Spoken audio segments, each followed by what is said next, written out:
Now, the jobs report that just came out today was pretty good, and of course, Democrats didn't like that. The media and their Democrats are having a hard time understanding this because they are taking L after L after L. I mean, Diddy has to stay in jail. This has to really be upsetting them. But forget about all that for a second and come and watch CNN try to rationalize these jobs numbers, which they can't understand, but stay for Democrats trying to explain why, no. Even though all this good stuff is happening, it is still very, very bad. You expected some of this, but this is better than expected? Yeah, Sarah, it is. Look, this jobs market is like the Energizer Bunny. Every single time we expect it to run out of steam, it just keeps going and going. So these new numbers show that the U.S. economy added 147,000 jobs in June. That was well ahead of the expectation of about 118,000, well ahead of some whispers that we heard on Wall Street of a sub 100,000 number. So this is indeed beating expectations. We were also expecting a slowdown. We did not get that. This is basically in line with May, which was revised higher. It's also good news. The unemployment rate was expected to go up. It didn't. It went down to 4.1%. That is a very healthy number. This is still relatively historically low. And again, it's below the 4.3% that we had expected. Hey, Cheryl, what's the number? Yeah, listen to this. 147,000 jobs on non-farm. That is the estimates of 110,000. The unemployment rate went down to 4.1%. The expectation was it was going to tick up to 4.3%. As for manufacturing jobs, down 7,000. We were looking for a loss of 5,000.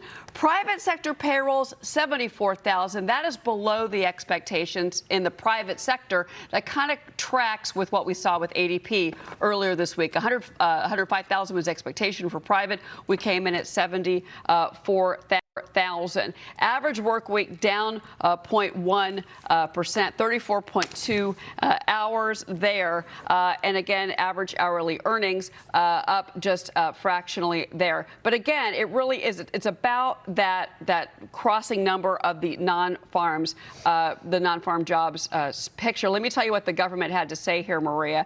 So basically, and this is for the month of June, that 147,000 increase, basically they saw state government boosting jobs, healthcare as well as being. The federal government continued to lose jobs, the government says, but state government and healthcare are the two things that are being highlighted within this report, Maria. As far as other numbers that came out this morning, I just want to give you a sense of the rest of the report before I send it back to you, because labor force participation, that's at 62.3. We don't get an estimate for that number, folks. And then also, again, we got numbers for government jobs. The actual was 73,000 for government payrolls. Again, the big story, I think, really is that rate falling unexpectedly down to 4.1%. Real quick, we also came in 233,000 initial claims. They put it all together today because of the holiday. We're looking for 240,000, continuing 1.964. And the U.S. trade balance for the month of May, that also crossed, Maria. That came in negative 71.5 billion. We were looking for negative 71 billion. But again, take a look at the markets. You got a bump up. Back to you. All right. We want to point out the 10-year Treasury yield is up 8 basis points right now at a level of 4.36%. On the 10-year, 4.36%. Better than expected June jobs number, Mark Tepper. 147,000 jobs added to the economy in June.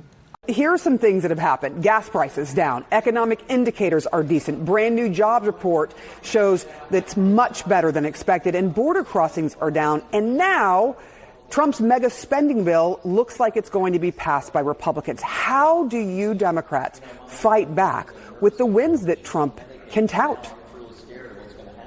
Well, it depends on how you define wins, Sarah. I mean, the way I can summarize this big ugly bill best is Republicans caved, Trump lied, and people will die. This bill does kick 17 million people off of their health care. That's people who are on Medicaid, who are extremely vulnerable, like veterans and the elderly, the disabled, and children.